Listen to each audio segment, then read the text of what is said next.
I'm Johnny Merritt, your host, and today I have the great pleasure of speaking with a new friend of mine, Sky Streety. Sky is an incredible business coach with extensive experience as a successful entrepreneur, and he's now using his skills to help others take their businesses to the next level through coaching, restructuring of operations, and leadership development. His enthusiasm for and personal experience in business growth has led him to become the executive coach he is today. Sky, thank you for joining me.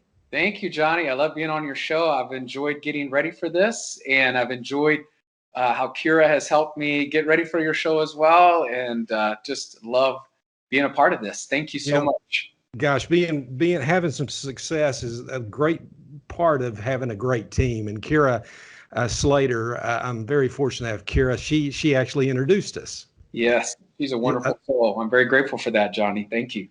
And I'm sorry to ask this, but everybody that's listening that hasn't met you is going to have the same question that you're asked every time you're introduced. Tell me about the name Sky. Oh, well, I'm so glad you asked.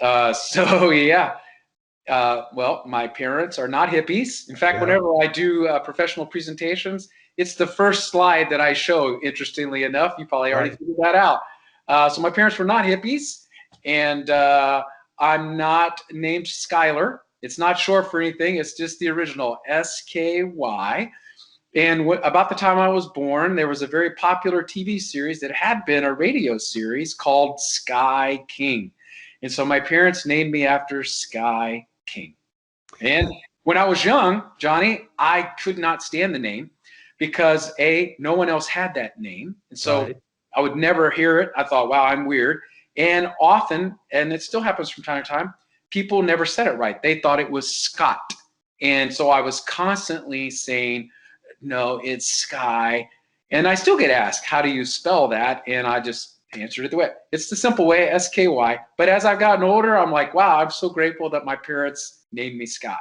You know, I spent most of my professional life in Amarillo, and my bank that I currently bank with is called Happy State Bank. It was created in a small town named Happy, Texas. Pat Hickman bought that bank years ago, and he said he hated the name Happy State Bank. But frankly, if you're from the Panhandle, and even in Austin now, Happy State Bank has become a very successful bank. So when I heard you tell that story, and frankly, I want to talk about your book. You were kind enough to give me your book, and you start by talking about your name. But as I was reading about that, and as you were telling me about it, I thought about Pat Hickman and Happy State Bank and how names can become such a good part because they describe who you are. So and frankly, I think Sky, from what I've got to know you, Sky, I think you think skyward. I mean, tell our listeners, who is Sky Streety? Well, thank you. And I would say that first and foremost, I would tell you that I am a Jesus freak. I'm a Christ follower, a believer, a follower of the way. That's a very important part of what guides me. It's a part of what I actually am able to weave into my coaching practice. Some people don't know I'm weaving it in there, by the way. I often pray with my clients. I haven't had a single person, whether they were a believer or not, that waved that off as you would a flag. Yes.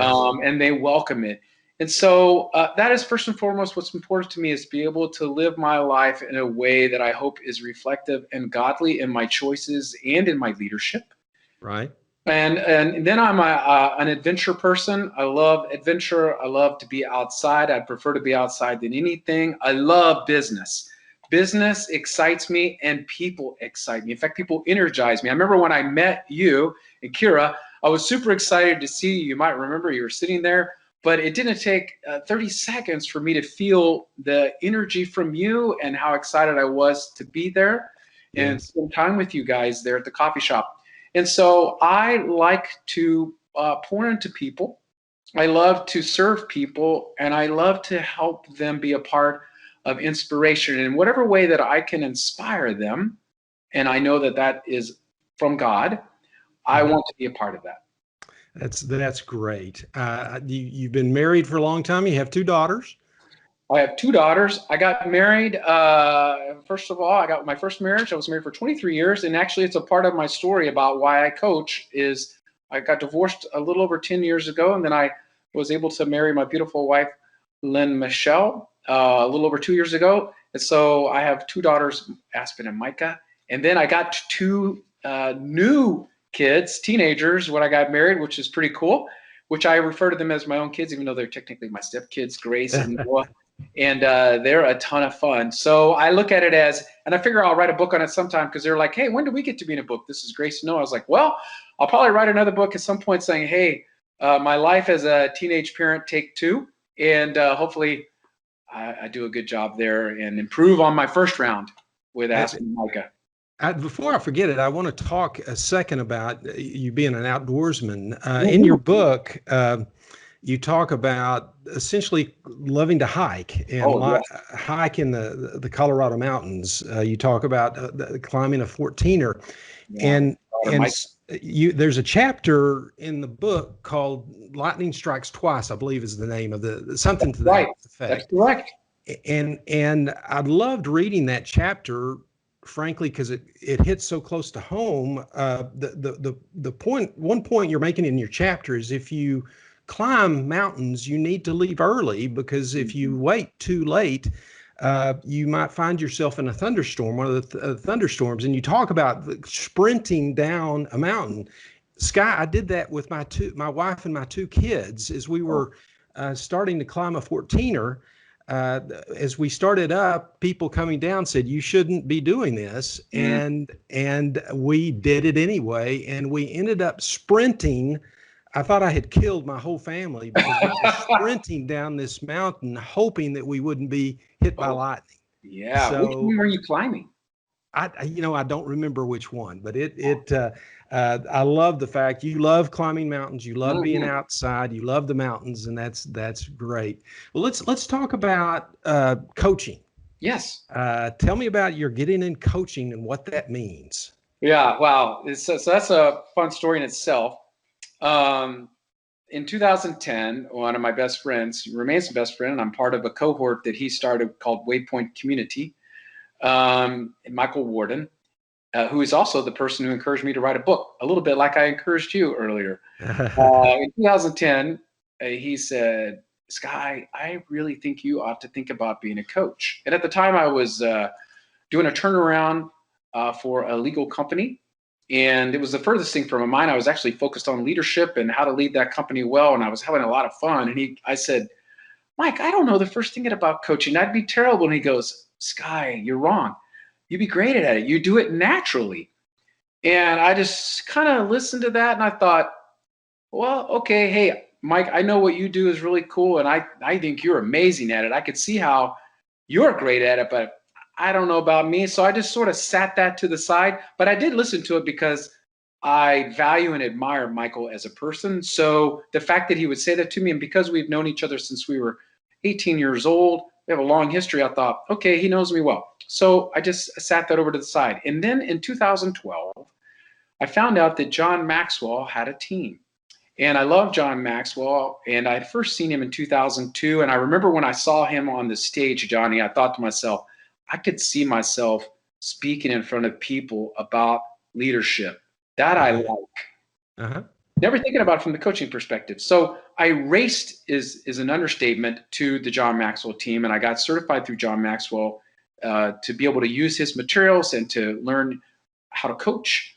And it was a tremendous decision. Yet I still wasn't sure what I was going to do with it. I just thought, I want to have this. So I took that little step, and then in 2014, the opportunity came for me to actually be able to do my first coaching assignment with a company out of a lot of places in Montana. One of the owners of a small company up there in Kalispell, where Glacier National Park is, invited me to come and spend 3 months there working with their team. So I started coaching him in advance and started kind of learning my way. And then I was off and running at that point. That's a great story, and the listeners, I should tell you, I'm very seriously thinking about hiring Sky to coach myself and my team. Right, Sky, what makes you different as a coach or as a business consultant? What do you think is the best thing you can do to help businessmen or women who think they want to make some changes? First thing I would tell you is that I always want to bring my very best to the table, Mm-hmm. and the best thinking. And I realize that every client that I work with is uniquely brilliant and uniquely different. So I Mm-hmm. take a lot of time to understand who that individuals are so that I can coach them from their perspective and what success really means for them, not me. Right. I ask that question of everyone. And by the way, every answer, guess what? It's different. They're Right. different because Right. what they're dreaming of is not what I'm dreaming of, but I want to help them achieve the success that they're looking for. But I do know this, most of my clients are almost all entrepreneurs, executive business owners. And I will tell you, even though I experienced a lot of success with my first company that I started out of the gate, and I attribute that 100% to God's kindness, not to my skills. I did so many things poorly as a leader and didn't know it. Mm-hmm. And so when I started studying leadership, I started reading from people who had gone before me, John Maxwell, uh, many people you've heard of, Patrick Lencioni, Michael Hyatt, a lot of others, and then people who had owned companies. I read the book Good to Great, which was transformational for me, The Contrarian Right. Guide to Leadership. And I started to realize that part of my issue was my own desire to want to control everything and being an approval addict. And then I realized that, and by the way, a lot of my achievement, while good on the outside, came from a very broken space. And Right. so what a lot of people didn't see was they saw all these accolades and they saw a very successful company and spoken very highly of by my clients, which I very much appreciated. All of that was done in integrity. But there was a lot of stuff going on, shall we say, behind the curtain that was very unhealthy. And I didn't know it because I was in denial and I was self-deceived. Well, once I started to pursue leadership and started getting input from others who had gone before me and who could spot my weaknesses and my blind spots, I was Right. like, oh my goodness. If I, Johnny, could help bring this to the table and help coach others who I see that 100 miles away. Oh yeah, you're about to take on way too much, overcommit, maybe Right. underdeliver, maybe completely alienate yourself from your friends and your family. If I can help people see transformation and grow in healthy ways, that's a win. So that is what I have made my practice all about. And I've had a lot of good success around that. And it's all because my clients do the work. I don't do the work. I just show up, but I'm looking for and I'm able to see those blind spots in those potholes, shall we say, because I've run into all of them. I will Yes. tell you that I made all kinds of mistakes, but I've paid attention to those and I've learned how to work around those in healthy ways. There's I encourage people to look at your website, skystreety.com. There's a video, actually a video on there. And one thing that you talk about is many people spend too much time working and not enough time planning. And it Correct. reminded me when I was a young lawyer, I walked by one of the senior partner's offices and he was staring out the window. And I thought, we work in 6-minute increments. You don't have time to be staring out the window. Mm. And he actually looked at me and said, I'm doing the best work that I've been doing all day. And Yeah. that was, he took time to think. He took time to stop. And I think that often, particularly successful businessmen, don't take time to do what's most important. Yeah, I will tell you. I call that the law of the pit stop, by the way. The law of the pit stop, and I won't go into all the details, but it basically is just what your friend observed, which is making time. And I'm terrible about it, by the way, Johnny. I mean, like I really do. I'm really honest with my clients. I'm like, I was terrible at this, or I'm not great at this. So I use innovation to help me. If I were to show you my phone right now and we were sitting together, it would tell you 3 times a day I have a pit stop on there. And it Right. is my encouragement to stop because I know I will blow right by it.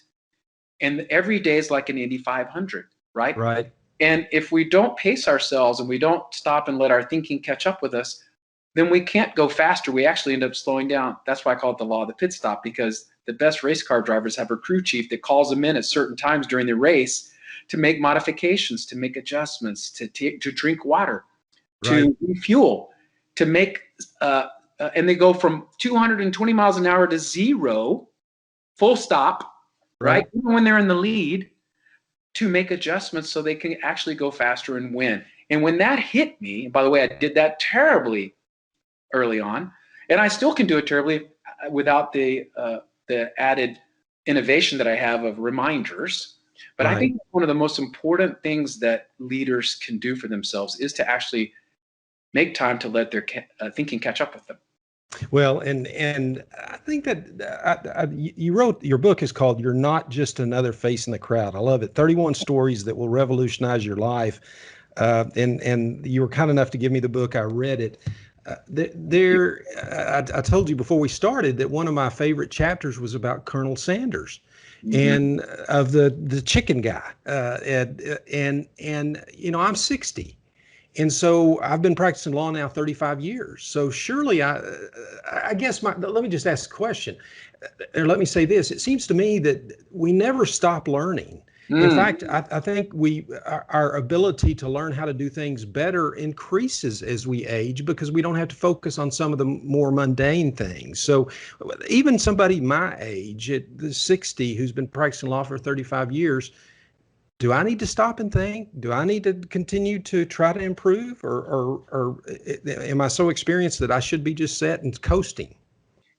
Wow, you opened up a big one there. But the short answer is yes, you should be stopping. And I will tell you this: some of the best leaders are the ones who actually, as John Maxwell would say, walk slowly through the hallways, and they move at an unhurried pace, and they take time to think and reflect. Because you cannot give what you do not have. And I would tell you that for my own self. I'll tell people that when I work with them, the things that I ask them to do, the things that I suggest that they do, many of them, because everybody's a little bit different, and so there are certain things they need to do that are specific to their industry or field.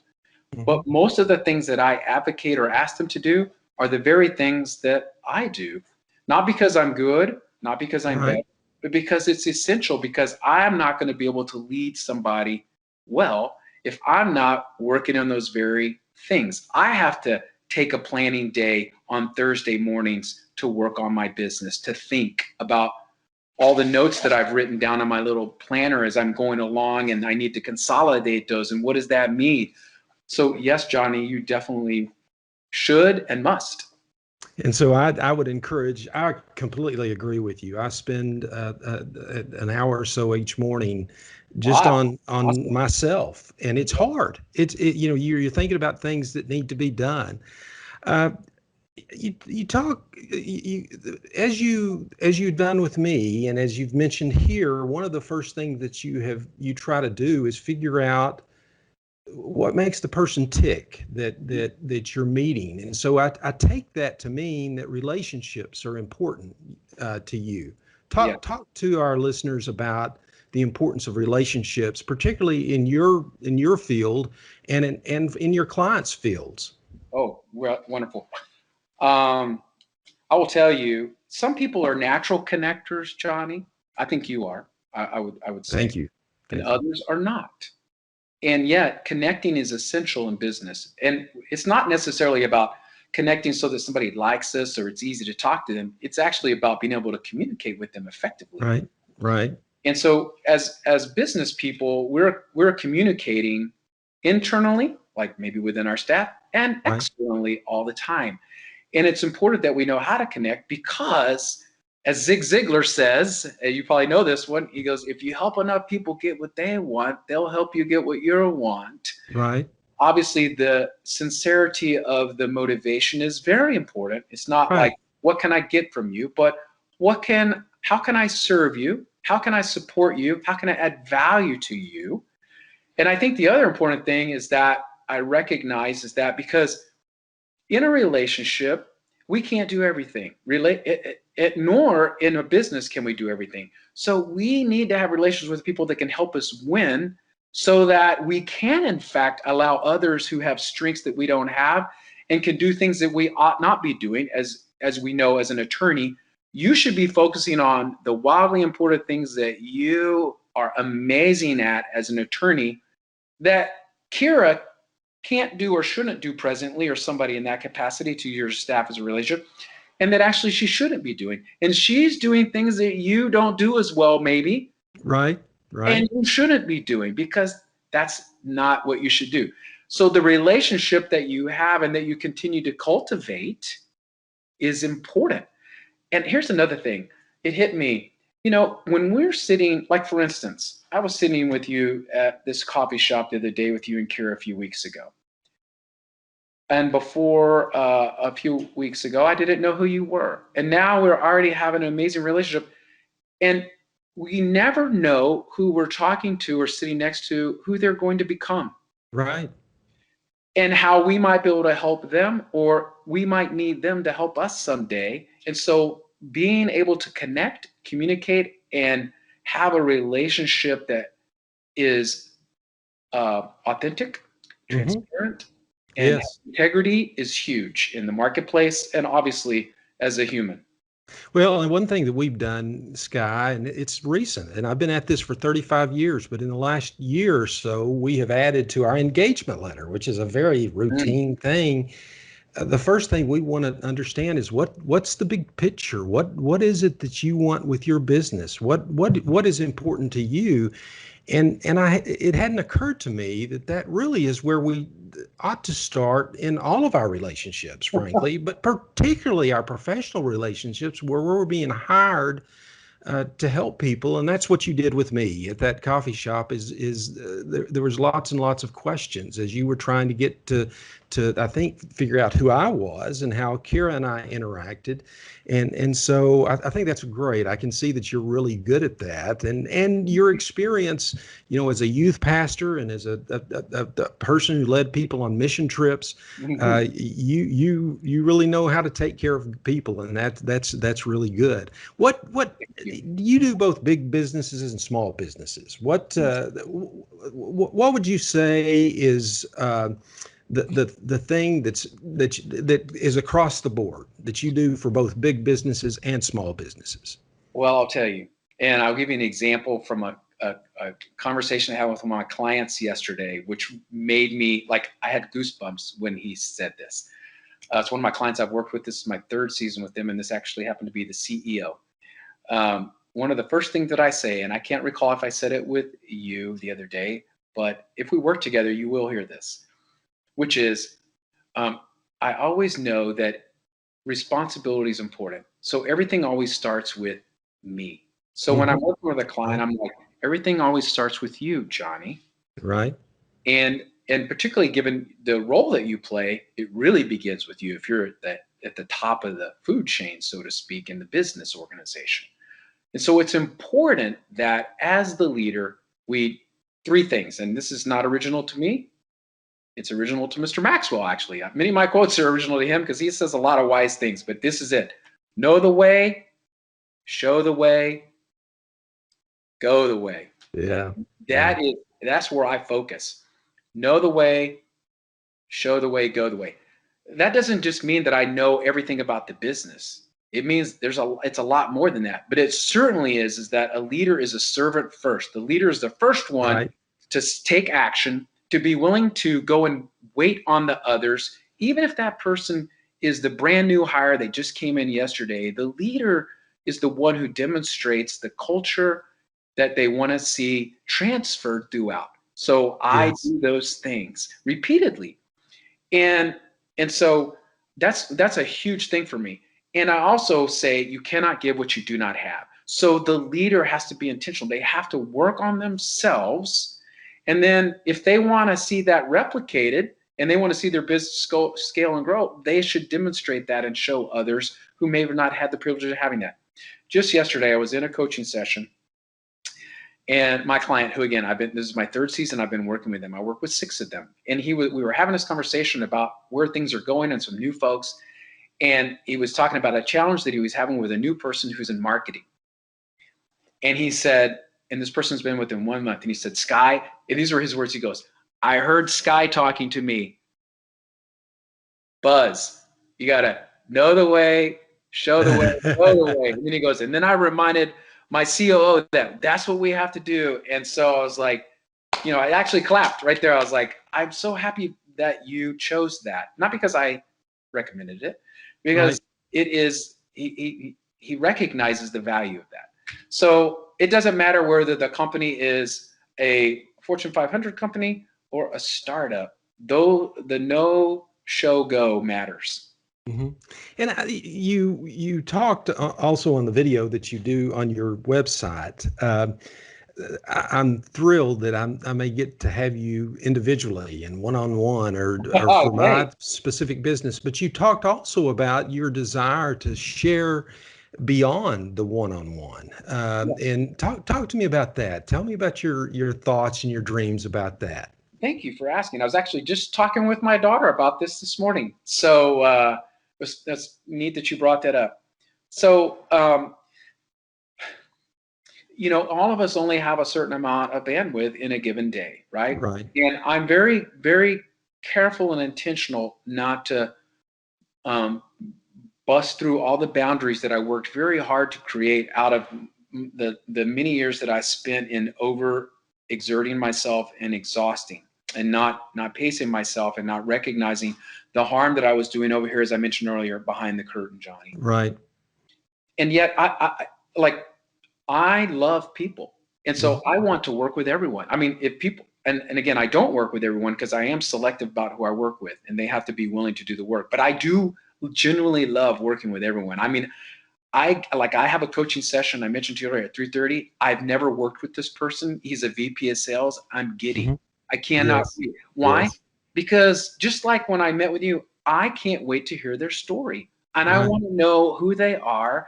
And I want to have a front seat to that transformation. I realize I have limitations.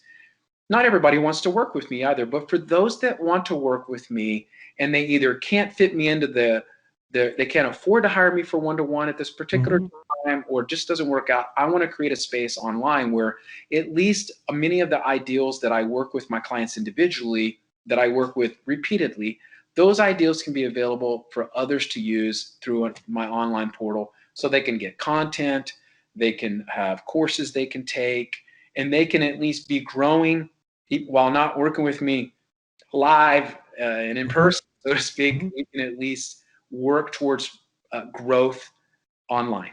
So that's what I'm thinking of. Well, and one thing that we have in common is John Maxwell. Yeah. I've never met John Maxwell. Oh, you would love him, Johnny. And yet I hear from John Maxwell every day. I read his daily devotional and have been doing that for years and years. And so you're talking about accomplishing something kind of your mentor has done, expanding yourself so that people can, like me with John Maxwell, even though I've never met him, he's taught me a lot. So tell me the specific steps that you're taking, if you can, to get there. Oh, good for you. So I've actually been working on them. So I've got a virtual assistant that I'm hoping to bring on to help me with some of the creative aspects of that. I've already been working with Mike Paul, who we talked about a little bit earlier, and another gentleman to kind of work on some of the creative aspect of how do I take this to an online portal and content, landing pages. I'm working with a group called Fiverr. Maybe you've heard of them. You can hire those guys out. They actually, by the way, Johnny, in case you ever pursue this with regards to the book, they're the ones that actually got my book in ready form with Amazon. It was super easy. It took no time, and it was an awesome experience. So I'm actually going to enlist Fiverr to help me with some, and that's Fivrr. I think it's 2 R's, to help me put together some fun little cartoon animation marketing moments and get some things geared up to help get this packaged and ready to go in a reasonable amount of time. Whereas if I just try to do it myself, we'll be talking about this next year and maybe next year. Well, and again, I really do encourage people to pick up your book. You're not just another face in the crowd. You talk about, as you start the book, that when you think about reading a book, you want it to be big print. You want lots of space, you want short chapters, and you want pictures. And you did that throughout your book, and it was a great read. Tell me, you've mentioned a second book to me. So talk to me about your second book that you're thinking about. Thank you. I never actually thought I would be a writer, actually. And then my friend Michael Warden, who I alluded to earlier, suggested that there was a book in me and that it would add value to others. And I hope that's really true. It is true, by the way. Thank you. And you've read the book, and I'm so grateful that you did. And feel free to pass it along or recommend it, because I think the reason, I'll get to the book in just a moment, but I think that God has given me the natural inclination to want to be a cheerleader, an inspirer for others. And I only think that's because of his kindness towards me. And by the way, let me interrupt real quick. Sure. This book is kind of about you, but really it's 31 stories about other people for the most part. So yes, forgive me for interrupting. Right. And really, it is meant to let people know that you really do matter. You are not just another face in the crowd. Everybody's life has significance. There's an opportunity. And sometimes the difference between somebody actually pursuing and chasing what they could be and not is just giving permission to them. And in fact, when I coach people, that's a lot of what I do, is I just give them permission to pursue something that they wouldn't otherwise, and they just needed a little push. And maybe it doesn't hurt that they pay somebody to help push them. I don't mind that. My other book is meant to be for marketplace leaders, so it's more specific, and it's called The 2-Minute Drill. Since I'm a coach, I love sports, you know that, and I love using sports nomenclature when I work with my clients. I like to think in those terms. And so the 2-minute drill is designed to help motivate marketplace leaders to start their week with 2 minutes in focused intention around, what do I want to do this week?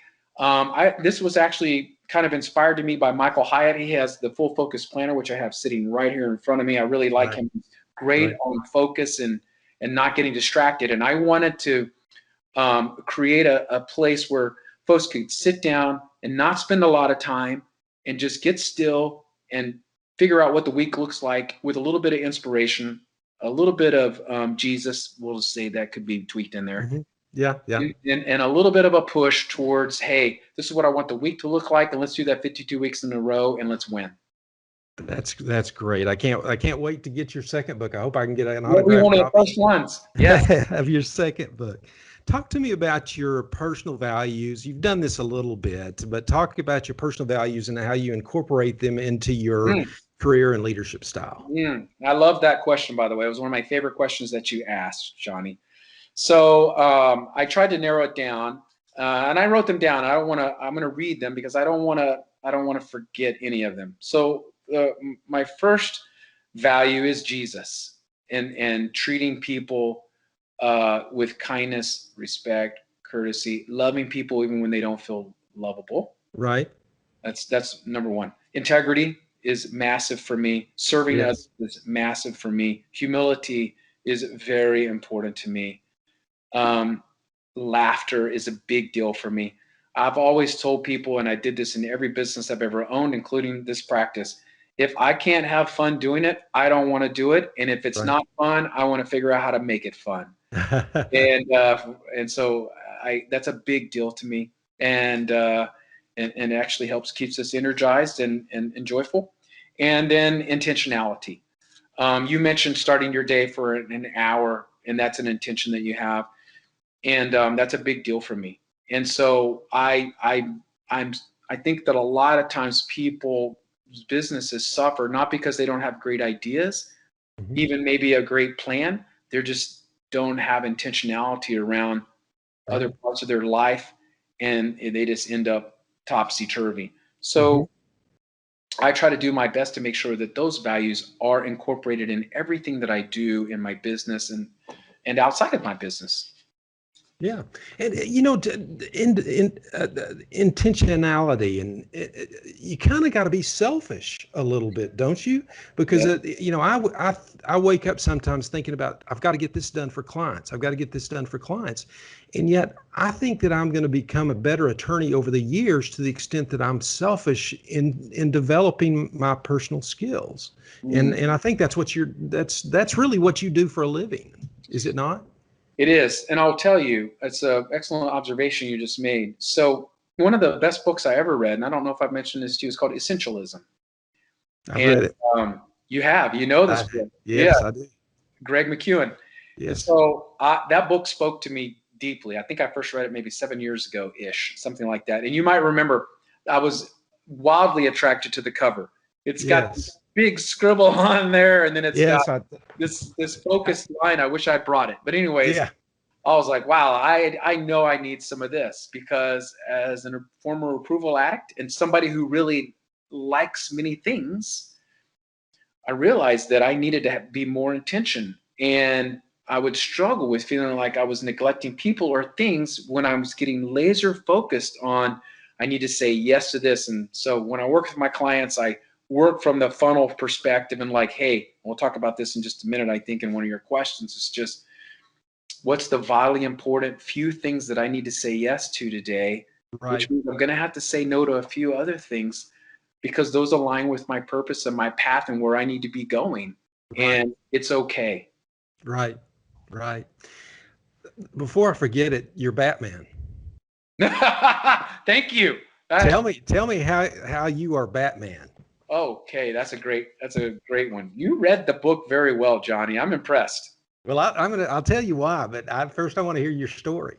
So, as I mentioned in the book, I was at a coffee shop. Apparently, I just spend all my time at coffee shops. Everything that's significant in my life is around the coffee shop. But I do love coffee, so yes. That's a win. Yeah, and I was with my friend, and we were just having some conversation, and all of a sudden he just goes, "You're Batman." And here's the thing. I really love the idea, not that I'm Batman, but the idea that I want to be a superhero for Jesus. I really want to have a life, an effective life, where I'm cognizant, I'm aware, and I'm looking for opportunities to serve and to step in where somebody else might not. Right. And so that just sort of evolved around, people and the name Batman. And my dad has a nickname too. He's the Green Hornet, because I was like, I can get my dad to play. I have a few other friends. I was like, hey, if you're going to play along, you guys get to have a superhero name. So I've got one that's Captain America. I've got Flash. Those are all fun. I love calling my dad Green Hornet. My dad, whenever he writes me things or he sends me a text, he'll have on there GH, and he calls me Dad. And it really just serves, each time I hear that, it's sort of like when you hear your name, and you're like, oh, hey, I heard that. Yes. And it's a reminder. What about for you? Well, your story is much better than mine, Sky. But when my kids were small, I have two kids now. Annie's 30. It's hard to believe. John David's just about to turn 26. But I told them I was Batman. And as they got older, of course, they started asking some of the more difficult questions, like where's the Bat Cave, and where's the where's the Batmobile? And yes. And so finally it became pretty clear I really wasn't Batman. But then I went through an illness, a kind of a serious illness, which is long ago. We all go through those, those issues. And as I was going through that, Annie, my daughter, was going to college, and I was determined that to continue to interact with my family and encourage them and keep them doing what they were doing in spite of my illness. And so she came to me. She came home from college one day and she said, "Dad, you are a superhero. You are Batman." And so you can't see it, but both my daughter and I have a tattoo, believe it or not, a white tattoo on our left wrist of Batman. And so, so obviously when I read there's another Batman, I had to talk about that. And she wrote I have framed a story where she talks about me being a superhero, having been through that illness. So, no, I think the story comes fine. I would have to say, I will tell you this. So, I've told my daughters, both of them, that my older daughters, was like, okay, so listen, when it gets down to grandchildren, I just want to let you know in advance, I've already got the name. So your kids don't get to name me what they want. I'm going to tell them what I'm going to be called. And I bet you can guess what it is. Batman. That's Batman. Yes.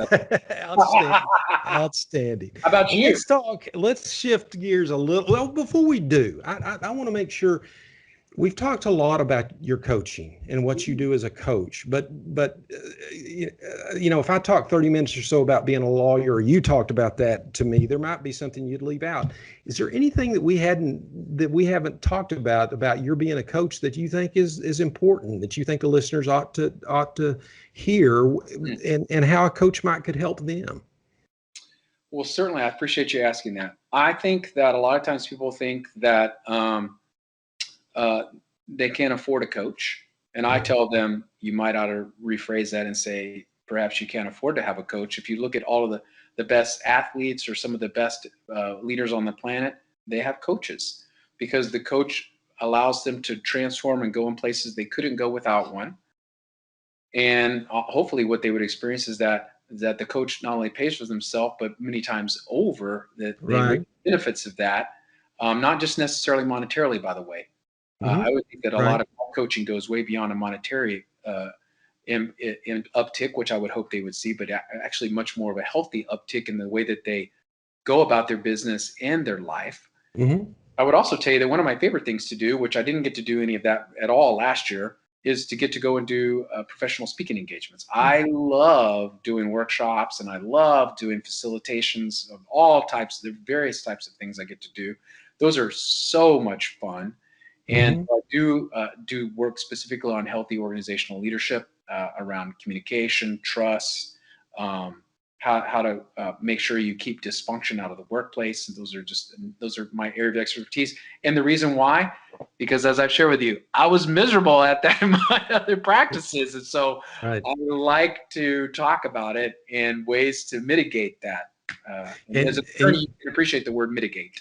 Well, and you talk about miserable, but if people will look at what you accomplished in the business world before you became a coach, it's really amazing. And as you said, sometimes we can work so hard that we don't have a balance.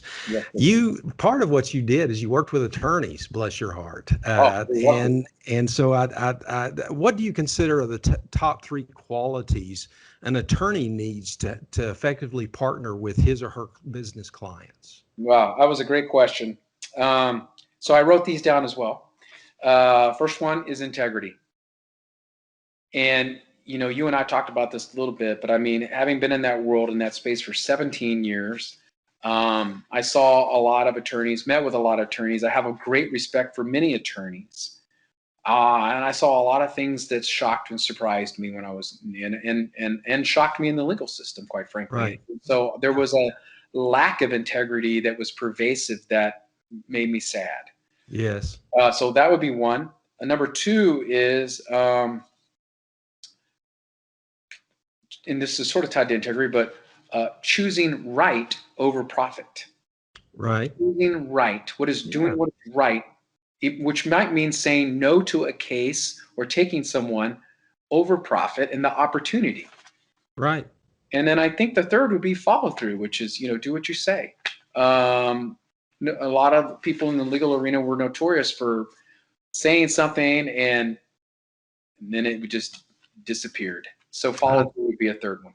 Gosh, I love those things. I was interviewed recently. I love all 3 of them, frankly. Sky, I was interviewed recently about, how COVID has altered our practice and how the practice has evolved through the last 3.5 decades. But frankly, when they ask me what the most important attributes are, those never change. That integrity, character, honesty. That's what was important in the practice of law 100 years ago.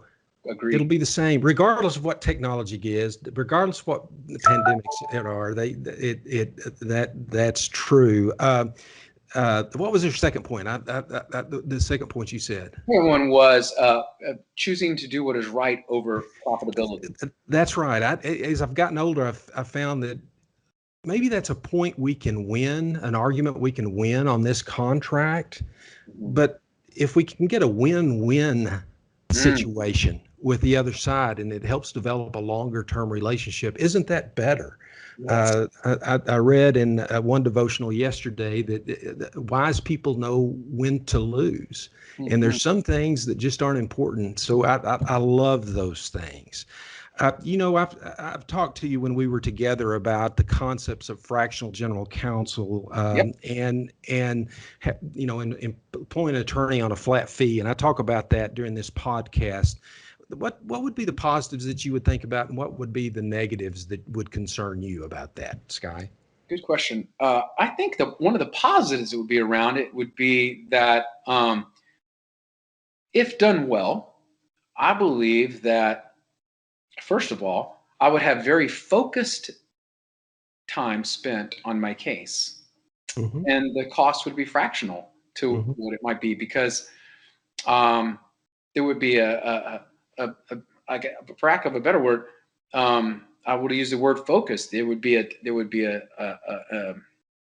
agenda of items that needed to be taken care of, and they would be done very specifically. Um, Partly because the attorney would likely be trying to also leverage their time in other things, but they would know they have an obligation and they need to take care of them very focused, which should result in me seeing that potentially the cost overall might be less. So that Right. could potentially be a win. The concern that I would have is sort of tied also to the fact that they could leverage their time, which Right. mean that if the practitioner was not careful, they might overcommit, and so they might take Right. on more cases than they actually have time for, and I might not get the attention or the detail that I should, and my case might not move as quickly or swiftly as it should, and the the end result might not be a good experience, which I know you're very concerned about the experience. Well, look, those are very insightful, and I love asking that question. And frankly, it's the latter one that we've got to pay particular attention to, because what we found is we work more and more with partnerships with our clients. We do more and more for them, and as we Mhm. continue to grow, it is difficult, and so that's something that we've got to focus on, certainly. Um, how about in your practice? Do you find your time being pulled in different directions to take care of clients, and how do you deal with that? Yes, I do. I have to be very careful about it, and it goes back to intentionality. And interestingly enough, because I didn't have this problem at first in this particular arena. Back in the legal space, I had it all the time, and I had to. It's where one of my laws, the law of the professor, comes into mind, because I wasn't good at saying no and/or time blocking, and I wasn't good at identifying what when my staff needed me, what was really a need versus them figuring out on their own, because I knew all the answers, and I don't mean Right, that. right, I don't mean that right, arrogantly. It was just the truth. And so, because I like to help people, there was a payoff in it for me, which is, I'm needed, I'm valued, I'm important, from a wound that I had, which was not important, not valued, not a big deal. So there was a payoff for it. So I would make myself overly available. I right, have to guard against, Johnny, presenting myself as overly available to others, because right, I have people texting me and asking me for things a lot that they're not paying me for. And I want to help them when I can, but I have to regulate that, so yes, that I'm not ending up where I was before, where my wife and my kids and my family and those in my close sphere are being neglected. That's not fair. So I have to work with that, quite frankly, because part of me still, the one that wants to help people and be a helpful, be a solution or a pathway, will find myself, taken away from things that I need to focus on, which I'll let you get to that question in a minute. It'll sort of tie into your other question. I'll wait for that. well, so let's get to that question. Over the years, I've discovered my passion for shifting the law and how lawyers can best serve their clients. I'd love to hear about something you're working on to shift, whether that is in your industry or your community or a personal passion of yours, and why behind it. Yeah. So I loved how that worked out. When I thought about this question, I was like, I wonder how I'm going to get there. But getting spread too thin. As an influencer, and you're an influencer, it's neat to have people recognize that what you bring to the marketplace and to the world is important, and there's value in it. And then there's the idea of, okay, I have my own things that I've sat down and I've thought about very carefully that I need to get done. Right. Well, this kind of shift that I had was the idea that, okay, in this year, this is what I want to get done. And so I'm a big picture person. Right. Naturally, I'm a big picture thinker, idea Yes. person. I need help with this part here in the middle, and I'm Uh-huh. really good at knocking it and taking it across the finish. Like once I have the middle part, I can run with that and dash to victory. Right. So what happens is that when I think about what I need to get done, I was struggling with getting past the big picture, and so all of it felt like let's just say I have 5 big things, big rocks that I want to, or big hits that I want to have this year, right? Yes. And so my mind is like, okay, I got 12 months. I want to get this done. And I'm constantly thinking about it while I'm working these things. The shift that I had was, wait a minute, I need to be thinking about this in 30-day seasons.